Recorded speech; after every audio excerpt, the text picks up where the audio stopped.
It's time to catch everybody up to speed on what happened to me.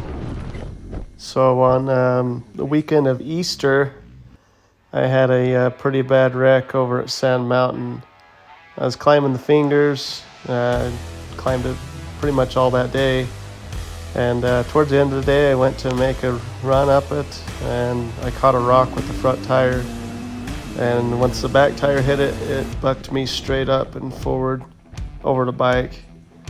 And I ended up breaking my right knee, my left ankle, and my right shoulder. So I got this picture right here from right after the wreck happened. You see that ankle's starting to swell up, the knee's pretty swollen, and here's after I got surgery. So they had to do the X-Fit brace. I had to keep that on there for 3 weeks to hold my ankle in place until I can get surgery, until it's stable enough for surgery. This is the bike that did it all, and I was gonna sell it, but nobody wants to pay me what it's worth. It's a pretty damn good CR500. It's just, I'm not gonna be able to ride it for a long time, but it's gonna sit in my garage until I'm ready. So there's some more pictures here of the X-Fit brace, and me sitting in the recliner for the past 2 months. Here's after I got the X-Fit brace out, after my last surgery. And then here's after they took that cast off and were taking the stitches out of my ankle. I currently just have the boot on now. So this is 2 months later after the wreck. This knee had the tibia plateau. So you see there's still got the scar on it from when they took that open. But it's actually working really good. I'm really surprised with how this knee's working. I've been killing it in physical therapy. Just trying to keep this mobilized, not put a bunch of weight on it. This ankle I still got in a boot. I'll take this off in a second so you can see what it looks like now. It's been about 3 weeks since I had my last surgery on the ankle. And at the end of this month, so in about a week, I'll get this off. And I will be able to start a little bit of PT on it. Not full weight bearing still for another month. So here's that ankle with the boot off. There's my scar down one side. And then try to get this situated here. There's the scars down the other side. It's got 3 plates in it. The most that I can move it right now is I can wiggle it about that far, which is really good. It's only been 3 weeks since surgery. I know it looks gnarly, but it feels a lot better. It isn't hurting me as bad. I just have to say that the hardest part of this whole thing is not being able to physically be there to lift up my daughter, carry her around, and play with her.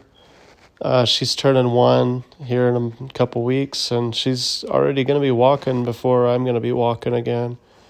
It's crazy. So, a couple things I want to kind of talk about.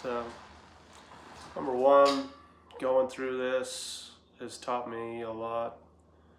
One, about the people I keep in my life.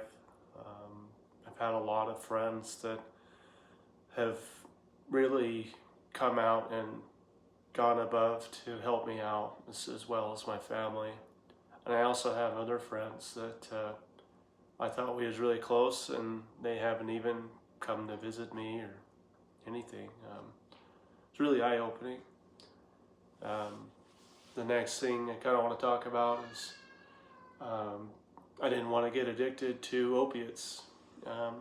They had me on some pretty good painkillers during this whole process.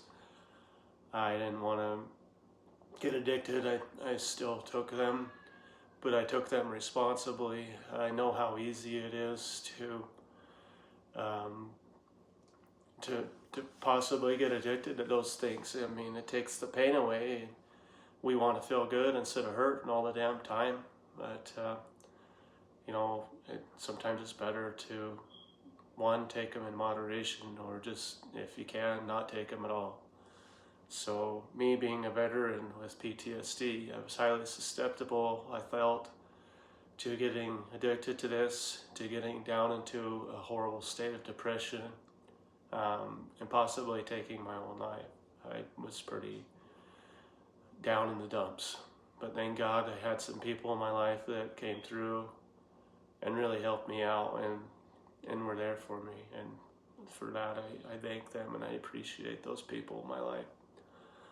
I had some people say that this I had this coming because I ride dirt bikes and I ride them fast, dangerously, and that this was an accident waiting to happen and I deserved it. One thing, dirt biking is a dangerous sport.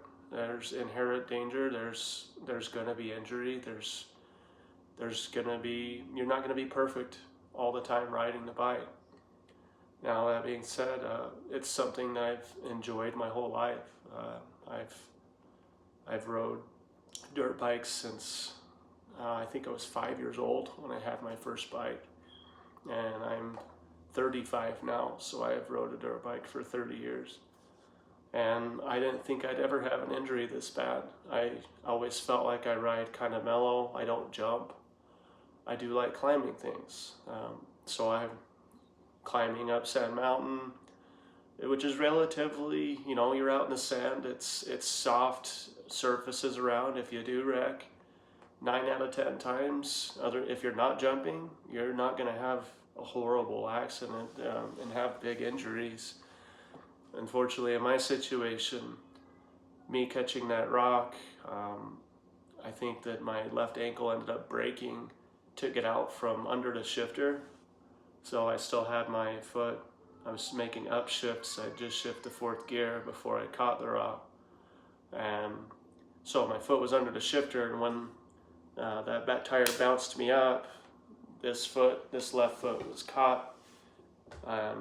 It pretty much broke my ankle to get it out of there. My right knee ended up smacking the bars. That's what broke my right knee. And I'll see if I can upload the freeze frame I have a freeze frame of me upside down during the middle of the wreck where I can't lift this shoulder up quite yet. It's still healing. But I was like this in the air, upside down. And then when I hit the ground, it bent my arm backwards, and that's what broke my shoulder. And, of all the injuries, shoulder was the least of my concern. I've actually broken this shoulder before. Thank goodness it's healing up a little bit. I mean, that's as high as I can lift it. I'm not trying to overdo it. I'm doing PT every day on it. But I don't think I'm going to be on a bike anytime soon. It kind of brings me to my last talking point here. I kind of debated never riding a dirt bike ever again. I was so upset, hurt, and I still am. I don't know if I'll jump on that bike. I can't sell it.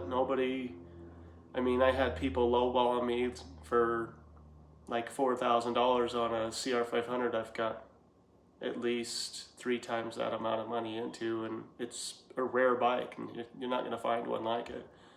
So I'll keep it. If no one wants to pay what it's worth, it doesn't do me any good to take a loss on it.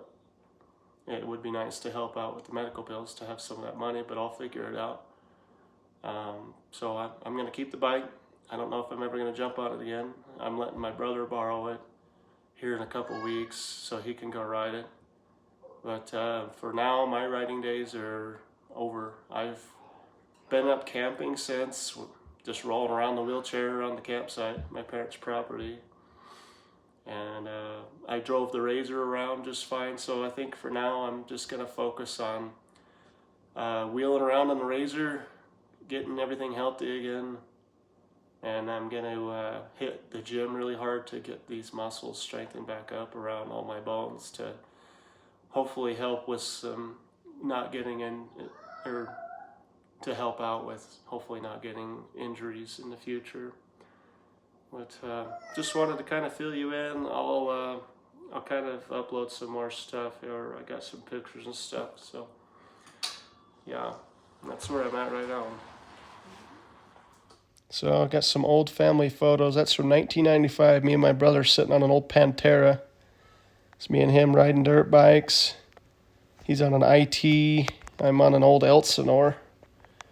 I started riding at 5 years old, and there's little young me. I thought I was a little badass, hitting little jumps before a house was built. And there's me at the dunes, no shirt on, jumping the CR500. I've compiled some of my favorite riding clips. This is me climbing up the spine of Sand Mountain, and not dressed like Ronnie Mack this day. Didn't get injured this day, but I can't say how much I just love riding, and I really miss it. And I hope that one day maybe I can get back to it if I'm healthy enough, but I'm really going to have to spend some serious time in the gym, get everything strong again, get mentally there, make sure that I'm still responsible parent too for my daughter, and that I'm taking care of everything that I need to do in life before I go out and risk life riding this machine. I sat here the whole time during this injury, and I had nothing but time to think. And it had some pretty dark. It took me to some pretty dark places. I didn't want to get addicted to the opiates. I'm a veteran with PTSD. I remained strong during this whole thing. Did my best to not get addicted to pills. I fought the pain, and I've been pushing really, really hard in physical therapy to get better again, not just to ride, but for life. I'm 35 years old, and luckily my job has been willing to work with me during all this and allow me to still work remotely. Otherwise, I would be screwed. And I didn't ask for any handouts. I didn't start a GoFundMe. I don't want money from people. It's my responsibility. I injured myself this way. It's my responsibility to pay for it and deal with the consequences of it. That's life. I don't want a handout. I never want a handout. I want to get better myself, and how else is it going to teach me any lesson if someone's just paying for my injuries when they happen? And this clip here is way back in the day at Choke Cherry up in Idaho, the St. Anthony Sand Dunes, and this is still the CR500. I've had this bike for a long, long time. We'll end it on that note. I'm staying strong. I'm going to push through this physical therapy thing, and I'm going to get myself ready and able to hopefully do this again one day, but not get injured.